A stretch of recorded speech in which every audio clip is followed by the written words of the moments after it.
Cette semaine, à Enquête, le cauchemar qu'ont vécu plusieurs couples de parents qui se sont présentés à l'hôpital Sainte-Justine.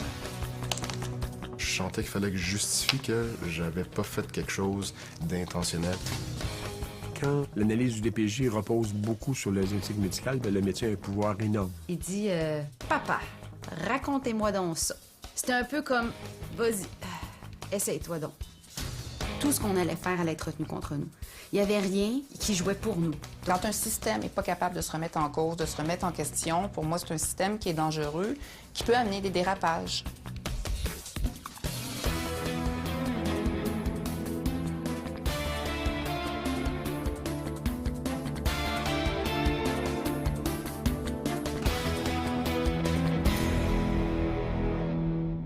Bienvenue à Enquête. Imaginez, votre bébé se blesse accidentellement. Vous vous présentez à l'hôpital pour qu'on le soigne, mais c'est vous qu'on finit par accuser de l'avoir maltraité. Un cauchemar qu'ont vécu plusieurs couples de parents qui se sont présentés à l'hôpital Sainte-Justine, le plus important centre hospitalier pour enfants au Canada. Enquête sur un système de protection qui a des failles. Dans le système, premièrement, tu es coupable jusqu'à la preuve du contraire, et même quand tu prouves le contraire, tu es coupable quand même. Je pense que la maltraitance, il la voit partout. Est-ce que les bonnes familles sont immunisées contre ça? Non. Non. La réponse est non. 5 couples inquiets et leurs bébés blessés.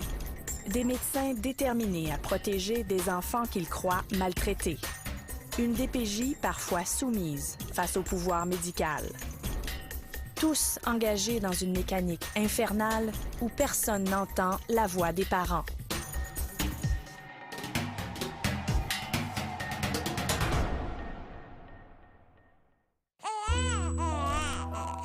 Petit matin d'octobre, un bébé se réveille.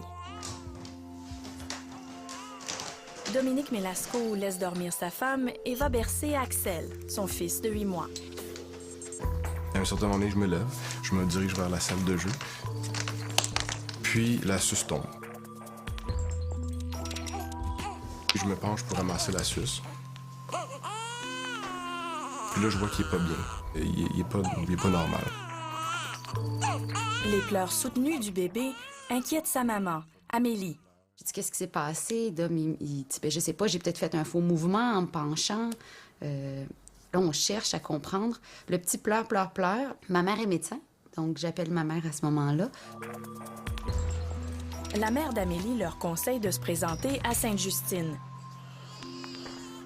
Le verdict tombe rapidement, fracture du fémur, cause inexpliquée. Le petit est immobilisé sur son lit d'hôpital. Ses parents sont sous enquête.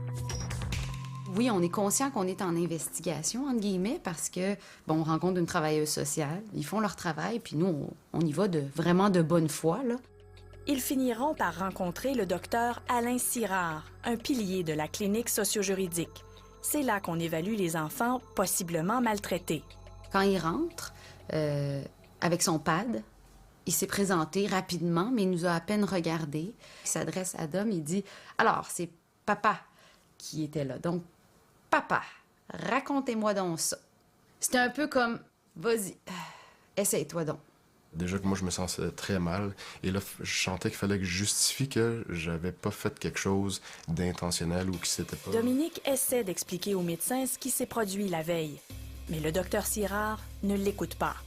J'ai dit « Dom, prends l'habit de neige, puis montre comment ça s'est passé pour qu'on essaie de comprendre au niveau vraiment mécanique, médical, qu'est-ce qui a pu arriver. » Il dit ça se peut pas.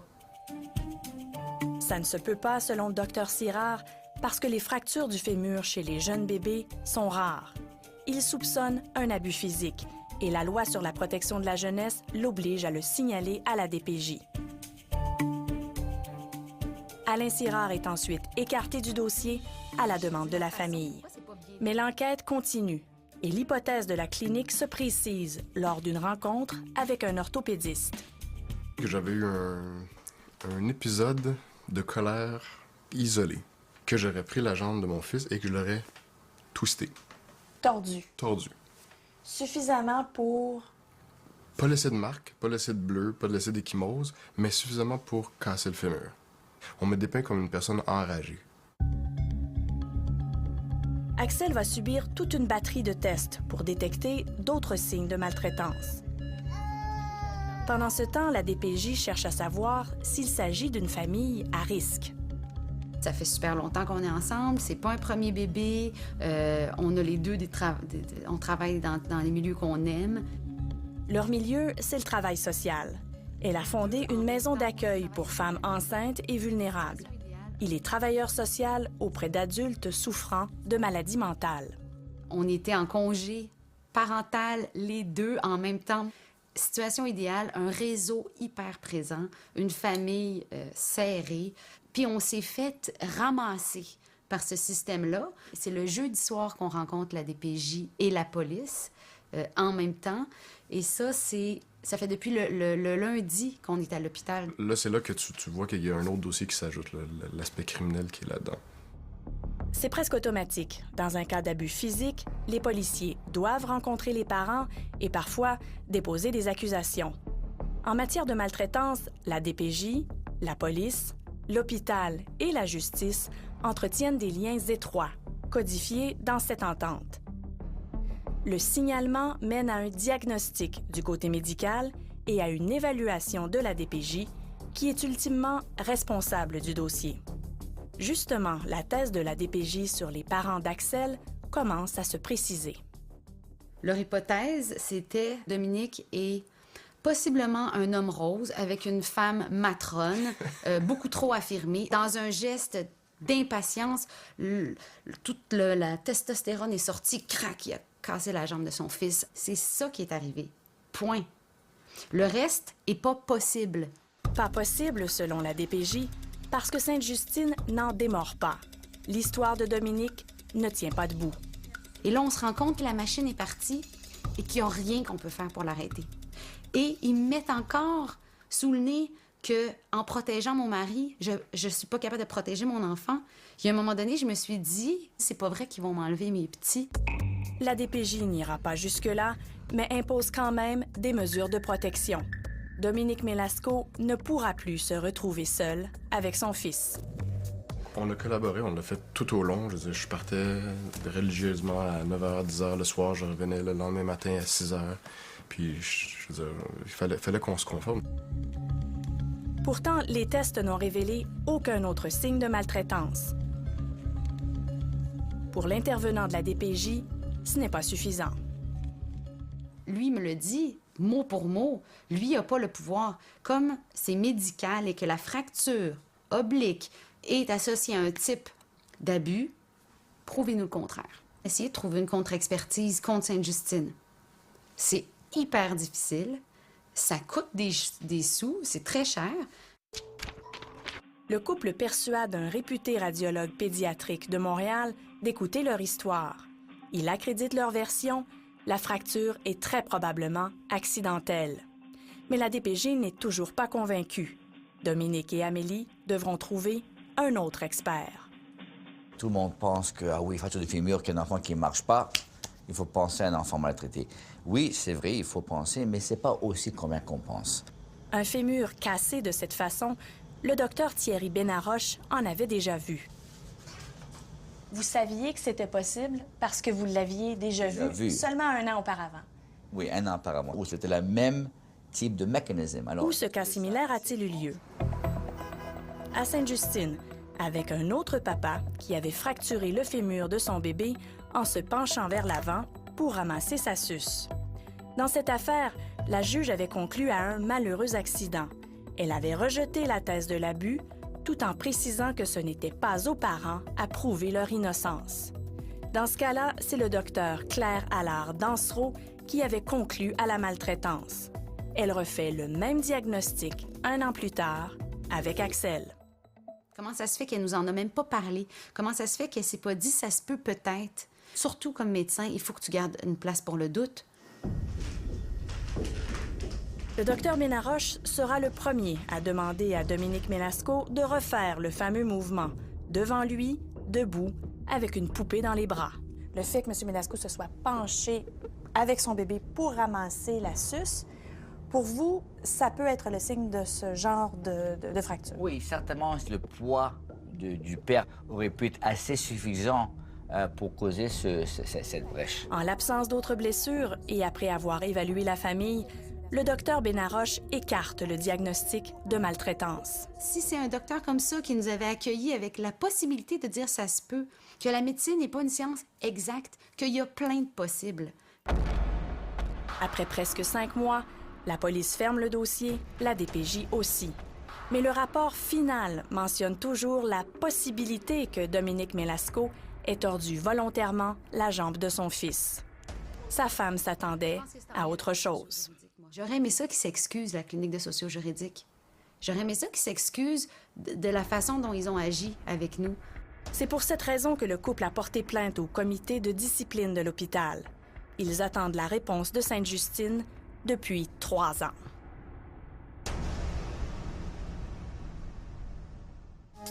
Après la pause, des conclusions impossibles à renverser. Votre conclusion, là, mettez-la honnête. Soyez capable d'accepter que vous vous êtes trompé.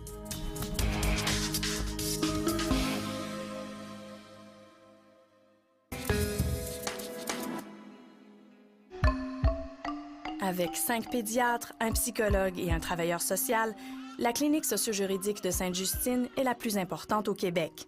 On y évalue en moyenne 400 cas par an.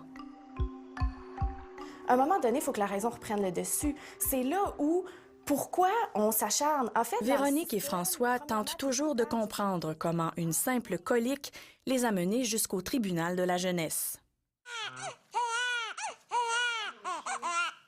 Suivant 2 semaines de crise quotidienne, le couple désemparé se présente à Sainte-Justine avec son bébé de 2 mois et demi. Après des heures d'attente et quelques tests, la médecin vient finalement me voir puis elle m'a dit « Écoutez, ce qui nous inquiète sur votre fils, c'est les rougeurs sur son ventre. » Elle dit « On aimerait ça le garder en observation pour faire 3 tests demain. Si tout est beau, vous partirez. » OK.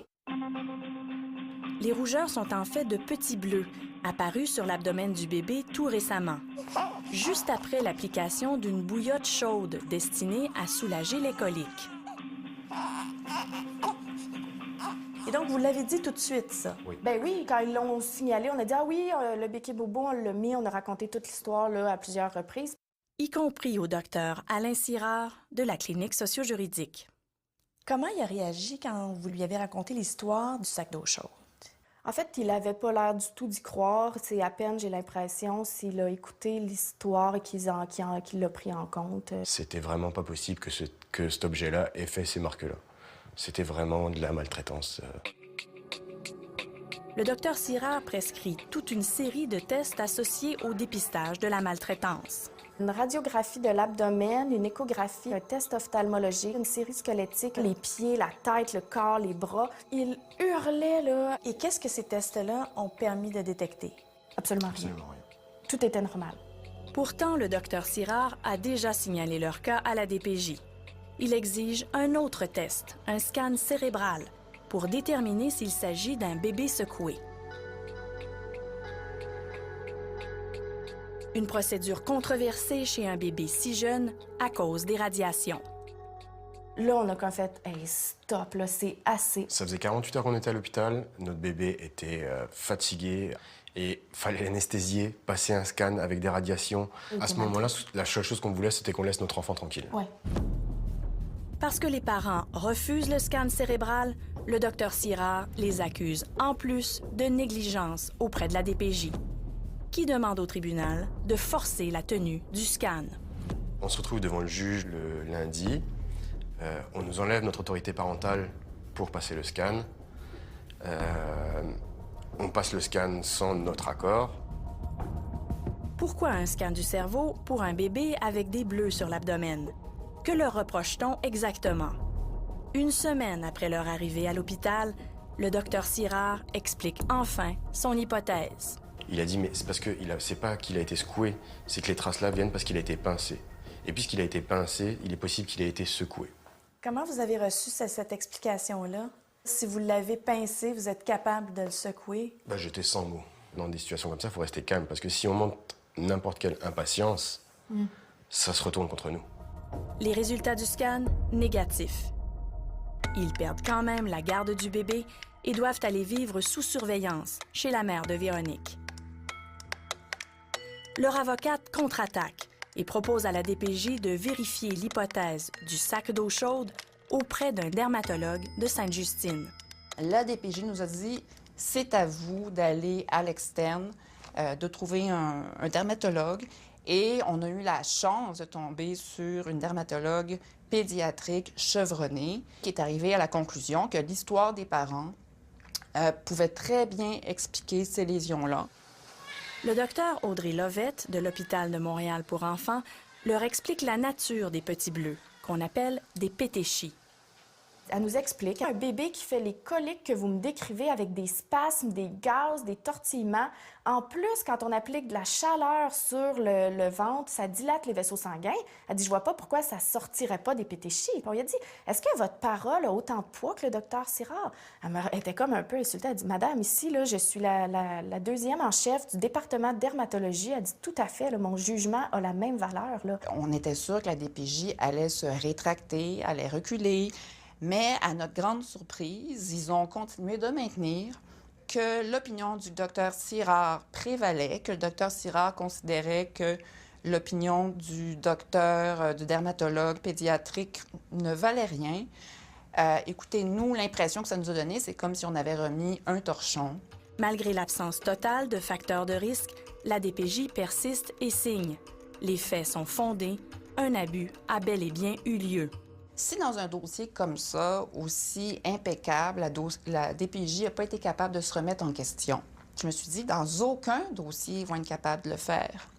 Et ça m'a amené aussi à conclure que, aux yeux de la DPJ, le docteur Sirard est un Dieu tout-puissant, qui est infaillible. Même à la limite qu'il soit venu nous voir à chaque semaine pendant 3 mois, qu'il nous ait retiré la garde pendant 3 semaines, votre conclusion, là, mettez-la honnête. Soyez capable d'accepter que vous vous êtes trompé. Au moment de clore le dossier au tribunal, le couple et leur avocate auront droit à une surprise. Le juge m'a coupé la parole et a dit « Je veux préciser ceci, que quant à moi, le signalement n'était pas fondé. » À cette étape-ci, rappelle le juge, le seul soupçon ne suffit plus. La preuve doit être prépondérante, et elle ne l'est pas. On peut dire que le juge a blanchi vos clients. Tout à fait. Il a vraiment prononcé un jugement qui rétablit leur réputation, finalement. Mais pas nécessairement pour Sainte-Justine.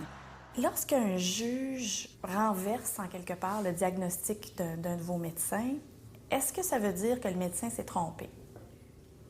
Absolument pas. Et ça, c'est très important. Quand le juge dit « moi, je ne retiens pas », ça ne veut pas dire qu'il n'y a pas eu maltraitance.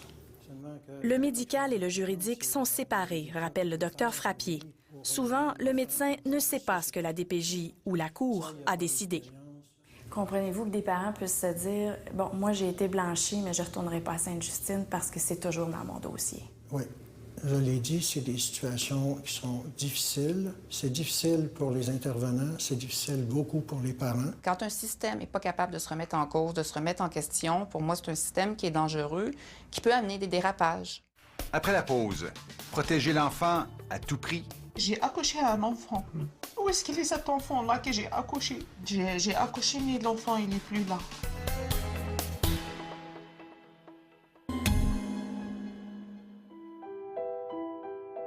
J'ai accouché à un enfant. Ben, écoutez, où est-ce qu'il est? Où est-ce qu'il est cet enfant-là que j'ai accouché? J'ai accouché, mais l'enfant, il n'est plus là. 3 ans plus tard, la douleur est toujours vive. Tellement vive et la honte tellement grande que Nadia et Ali nous ont prié de cacher leur visage. L'histoire commence avec le docteur Alain Sirard.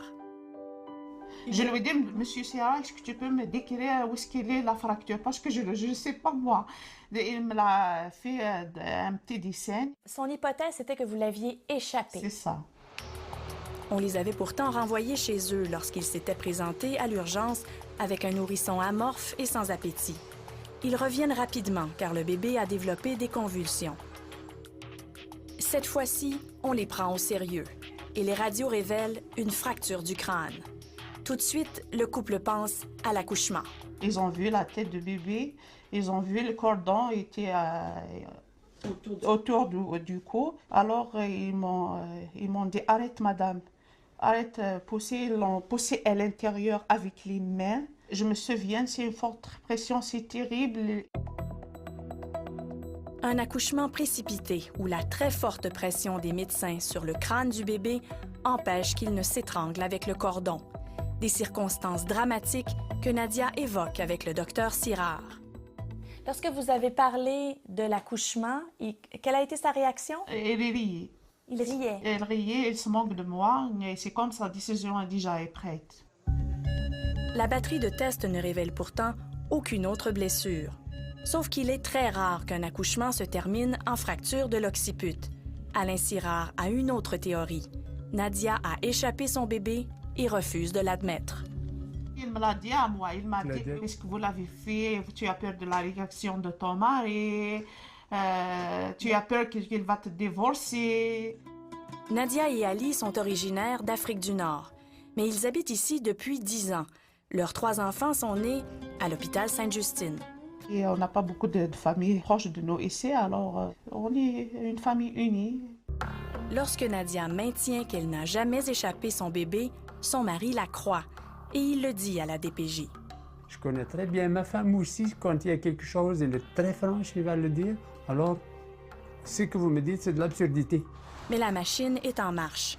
10 jours après leur arrivée à Sainte-Justine, la DPJ impose des mesures de protection. Vous allez sortir de l'hôpital, vous allez laisser l'enfant à l'hôpital.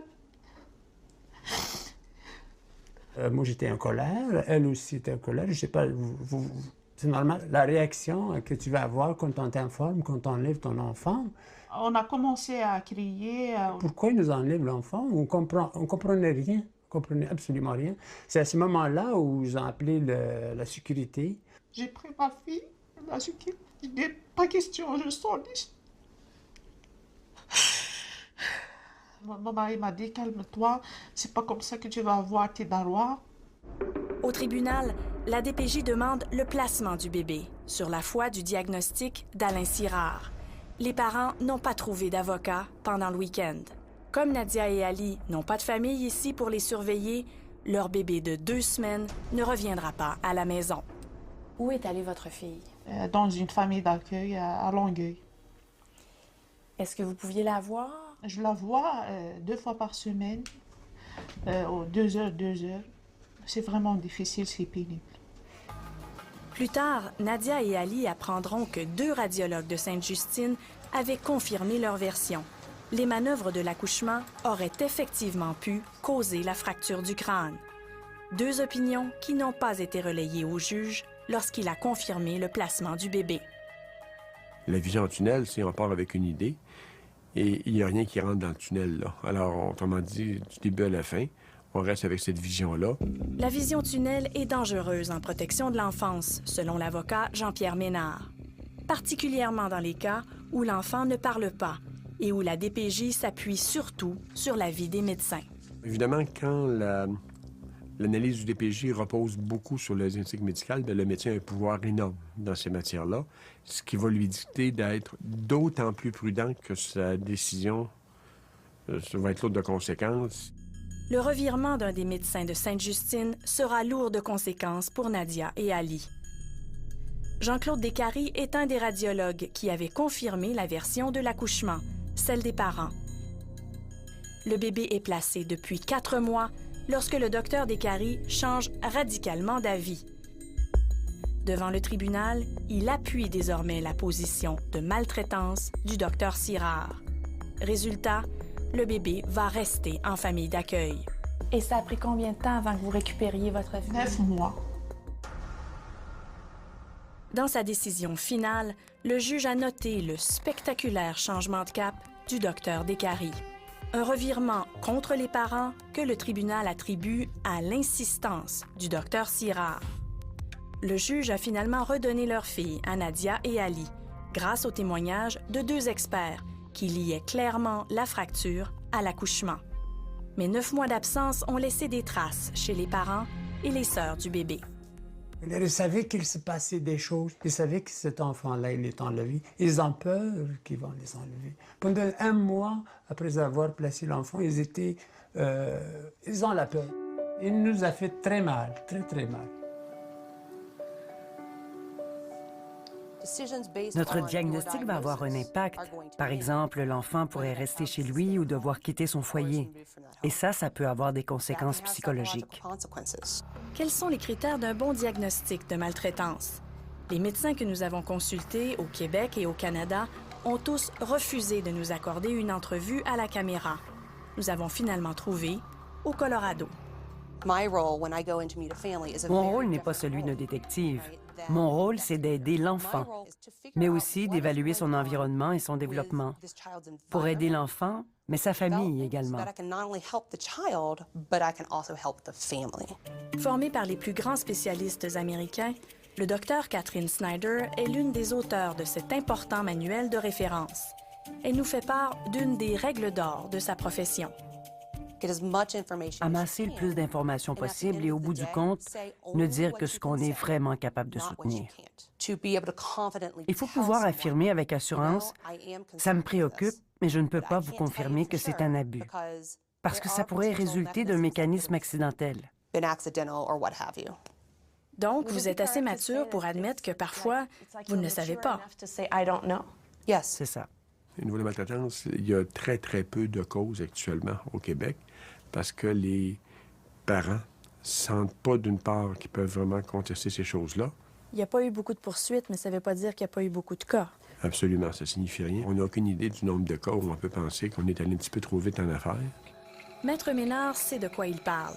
Il a lancé, il y a 7 ans, la première poursuite québécoise basée sur un diagnostic de maltraitance. Avril 2003, un violent accident de la route blesse gravement une mère et son bébé de 7 mois. L'enfant est transporté à Sainte-Justine avec une hémorragie cérébrale. Diagnostic final de la clinique, le bébé aurait été secoué par quelqu'un avant l'accident. Les parents et leurs experts soutiennent que la clinique se trompe et que c'est l'accident qui a causé les blessures.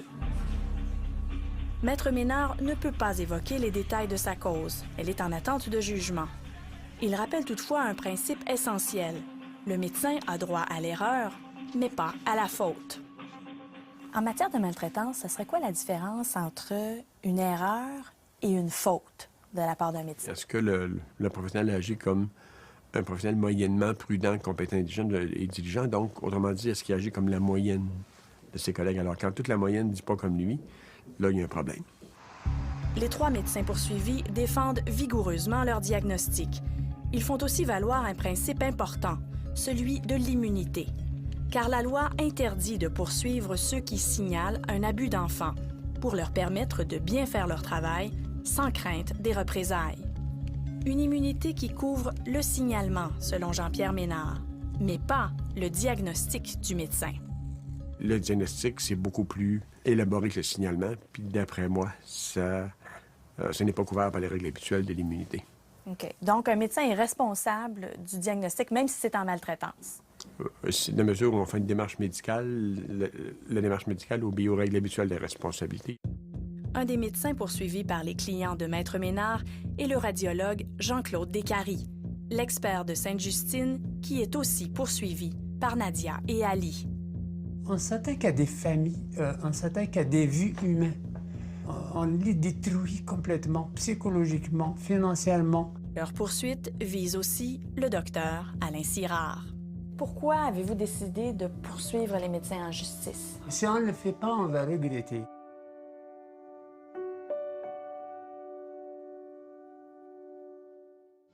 Après la pause, l'histoire troublante d'un couple de musiciens bien connus du milieu du show business. J'avais visiblement aucune ressource, aucun espace avec cet homme-là. Cet homme-là était fermé avec un mur devant lui.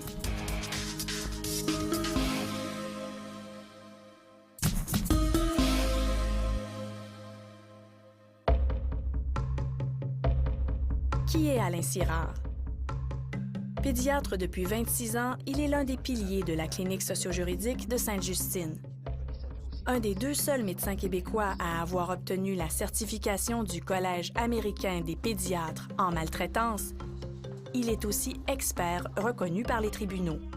Le père a fait des aveux d'une violence. Il participe à une 20aine de causes par année. Je me suis dit, enfin, on vient de tomber sur un bon médecin. Et j'ai même écrit un texto à ma femme en disant, c'est cool, il a l'air vraiment, tu sais, il fait des choses autrement.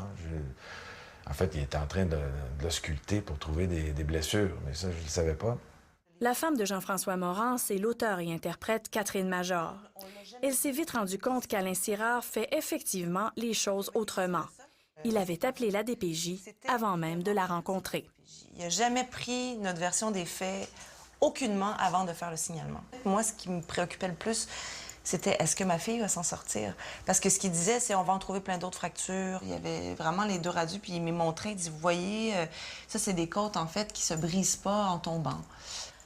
Puis je me suis obstinée avec lui tout le long, mais j'avais visiblement aucune ressource, aucun espace avec cet homme-là. Cet homme-là était fermé avec un mur devant lui.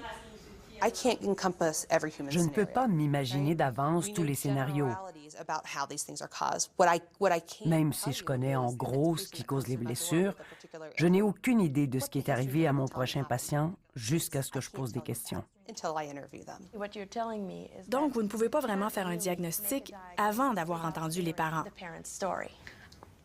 C'est toujours possible, mais ce n'est pas la meilleure façon de travailler. Tu sauves ma vie, est-ce que je peux dormir chez toi? C'est l'été dernier que le couple de musiciens a été projeté dans la tourmente. Un soir de juillet, Jean-François Morin installe son bébé de 2 mois dans son petit transat sur une table. Ils sont chez des amis, plusieurs personnes assistent à la scène. Moment d'inattention, j'ai le dos tourné au bébé, je regarde ma blonde, on discute, et elle, tout à coup, terreur dans son visage. La chaise disparaît, le bébé qui bascule, tombe en bas de la table. Avec Elle est tombée par terre, mais en fait, il y avait, le mur était pas loin, donc il y avait une calorifère en métal, là, une calorifère métallique. Chauffante, là. Ils se présentent 2 fois à Sainte-Justine et chaque fois, on les renvoie chez eux. Devant l'inconfort grandissant du bébé, Catherine Major retourne à l'hôpital une 3e fois. J'ai dit, écoutez, ça fait 2 jours qu'on est ici. J'ai pas l'impression qu'on a trouvé le problème encore. J'aimerais ça qu'on fasse des radios des côtes. C'est moi qui ai demandé ça, suite à avoir consulté mon ostéopathe. Et là, évidemment, l'ostéopathe fait beaucoup rire les médecins en général. Plus personne ne riait en voyant les résultats. 2 côtes fracturées, ainsi que le bras, toutes du côté où l'enfant est tombé. Pour le médecin de l'urgence, Nathalie Lucas, les blessures aux côtes sont suspectes. L'histoire de la chute ne tient pas, elle soupçonne un abus physique. Et justement, le dimanche précédent, la petite était seule avec son papa pendant 3 heures. Ça fait 3 jours que tout le monde nous dit sur un bébé, vous savez, c'est très difficile de savoir ce qui se passe. Ça parle pas. Hein? Ça parle pas, un bébé. Et là, soudainement, ils connaissent tout. Ils connaissent tout, peuvent te dire la date, l'heure, exactement de tout. Le dossier est transféré au Dr Sirard. Et la ronde des tests commence avec, entre autres, un scan cérébral. On rentre l'aiguille et on cherche la veine. Allègrement, on cherche la veine. Pendant ce temps-là, le bébé hurle. On injecte un liquide, le bras gonfle. Merde, ça veut dire qu'on n'a pas la veine. Et là, ça a recommencé 4 fois comme ça. Les tests de dépistage sont négatifs. Mais la police et la DPJ sont convoqués. Alain Sirard annonce son diagnostic aux parents. Maltraitance. Donc, on est arrivé en rigolant, comme si elle venait nous annoncer qu'on avait gagné 5 000 $ à l'Auto-Québec. Alors qu'il s'en venait, moi, si j'avais été à sa place, j'aurais pas été content. J'aurais pas montré d'émotion, mais j'aurais pas été heureux. Tout le long de notre séjour, il trouvait ça drôle. Il était tellement heureux d'essayer de prouver son histoire. Les documents indiquent que le docteur Sirard ne semble pas avoir dit la vérité sur un aspect crucial. Le 28 juillet, il y a un début de guérison sur les côtes de Margot. Ce rapport radiologique le confirme. C'est important parce que ça indique que les blessures concordent avec la date de la chute, comme l'ont toujours dit les parents.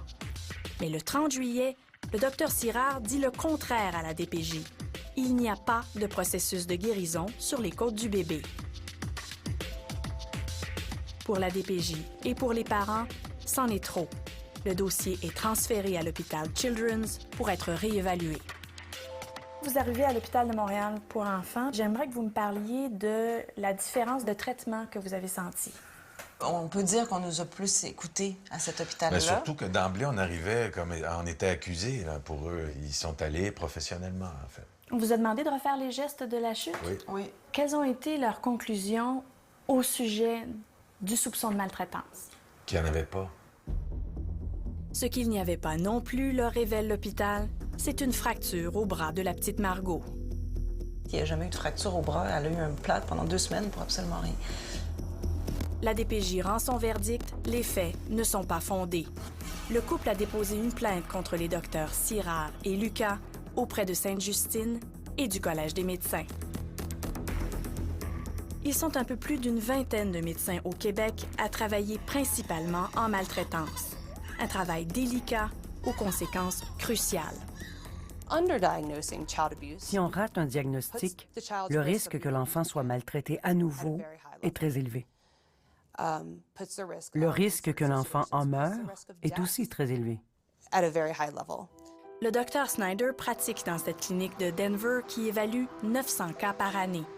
Si un enfant se présente ici, c'est qu'on soupçonne qu'il est maltraité, ce qui ne veut pas dire que sa famille est accusée. Quand vous interviewez la famille, n'oubliez jamais, vous êtes peut-être en train de parler à une mère ou à un père qui n'a absolument aucune idée de la façon dont la blessure s'est produite.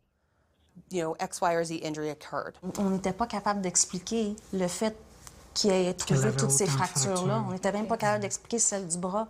Donc lui, quand il nous disait « mais expliquez-moi-les, qu'est-ce qui est arrivé? » Puis on disait « mais on ne sait pas, qu'est-ce qui est arrivé? » Des parents paniqués à l'urgence pour le simple mal de bras de leur fille de 4 mois.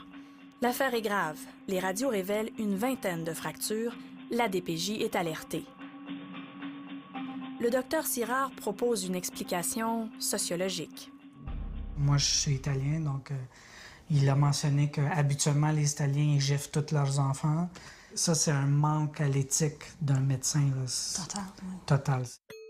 Sophia a un problème sérieux depuis sa naissance. Ses bras restent bloqués en position pliée. Des tests génétiques et neurologiques étaient déjà en cours depuis plusieurs semaines, dont certains à Sainte-Justine même. Le docteur Sirard, donc, à ce moment-là, savait que vous étiez en processus de recherche par rapport à une maladie éventuelle que votre fille aurait pu avoir. Ça avait été clairement mentionné. Ouais. OK. Le docteur Sirard ordonne les tests classiques pour déterminer si Sophia est un bébé secoué. Les tests du cerveau et de l'œil sont tous négatifs. Qu'est-ce qu'il a répondu à ça? Il a répondu « je ne l'ai pas brassé assez fort ». Vous ne l'aviez pas brassé assez fort? Oui. Mais par exemple, je l'ai brassé assez fort pour lui créer toutes les fractures au niveau des côtes. Le rapport d'Alain Sirard évoque la possibilité d'une maladie osseuse, mais son opinion reste la même. Sophia est un bébé secoué. Mon père qui se met sur Internet, essayer de chercher, se rend compte que souvent, la maladie des os de verre est associée à la maltraitance et c'est mal diagnostiqué. La maladie des os de verre, un syndrome génétique qui rend les os si fragiles qu'ils se brisent constamment. On se dit « Oh mon Dieu, on vient de mettre le doigt dessus ». Et comment ça a été reçu, ça, à la DPJ? Bien, j'avais très peur de cette rencontre-là. Mon Dieu, je me disais, oh my God, qu'est-ce qu'on fait? On est rendu à la DPJ, tu sais, c'est les cas graves là, qui sont rendus là. Tu sais, il y a quelqu'un à un moment donné qui va comprendre. Pour la DPJ, leur hypothèse est crédible. Après 2 semaines à l'hôpital, la travailleuse sociale leur permet de retourner à la maison, sous supervision. Mais au jour fixé, la DPJ n'appelle pas. Là, il est vendredi, il est 5 heures, qu'est-ce qui se passe? Fait que, elle me dit au téléphone, malheureusement, le docteur Sirard n'était pas d'accord avec cette décision-là. Et puis, il a appelé mes supérieurs pour faire barrer le dossier à un niveau que moi, je peux rien faire. Donc, pour l'instant, je ne peux plus rien faire. Combien de jours de plus vous êtes resté? 5. Finalement, on permet au couple de transférer Sophia à l'hôpital Shriners pour poursuivre les tests génétiques. Comment s'est passée la sortie? Escortée. Escortée. Escortée par la dame de la DPJ. On ne pouvait pas être avec l'enfant seul. Aux Shriners, le chirurgien leur mentionne qu'il vient de recevoir un article scientifique de son collègue, Alain Sirard. L'article précise que les fractures de Sophia sont rarement compatibles avec la maladie des os de verre. Moi et mon conjoint, on se regarde et on dit, mais voyons donc, on est sorti de Sainte-Justine, on essaie de s'en sortir de notre côté, puis lui, il continue. Mais on était abasourdis, là, moi, j'en revenais pas. Diagnostic final, Sophia souffre du syndrome de Brock, une forme extrême de la maladie des os de verre. Un terrible verdict et paradoxalement, un soulagement. C'est une mauvaise nouvelle, c'est difficile à accepter, mais en fait, d'un autre côté, c'est une délivrance. C'est une délivrance pour toute notre histoire qu'on a vécue, puis de montrer aux gens, à travers tout ça, qui ne nous ont pas cru, vous dire, mais on vous a tellement dit la vérité. On est d'abord partenaire de l'enfant. Notre rôle, c'est de protéger l'enfant d'abord. C'est ce que la loi, d'ailleurs, nous demande puisqu'il nous oblige à signaler. Donc, en fait, notre but premier, c'est de protéger l'enfant. Il y a quand même des gens qui vont dire on n'est jamais trop prudent quand il s'agit d'enfants. Je pense que c'est trop facile de dire on prend pas de chance avec les enfants. Si on détruit un couple ou une structure familiale dans laquelle un enfant pourrait évoluer toute une vie, normalement, pour de simples soupçons, ben c'est grave. Au moins 4 familles ont déposé des plaintes contre Alain Sirard au Conseil de discipline de Sainte-Justine et au Collège des médecins. Citant la confidentialité du dossier médical, l'hôpital Sainte-Justine a refusé aux médecins la permission de répondre à nos questions.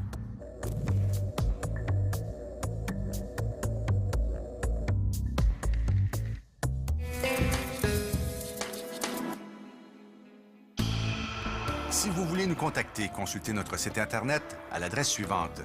Vous pouvez y faire vos commentaires et vos suggestions et aussi revoir nos reportages. Pour connaître notre démarche journalistique, je vous invite à consulter mon blog. Vous pouvez aussi me suivre sur Twitter. Veuillez prendre note qu'Enquête est rediffusée le dimanche à 18h sur le réseau de l'information. Merci d'avoir été là. Bonsoir. À la semaine prochaine.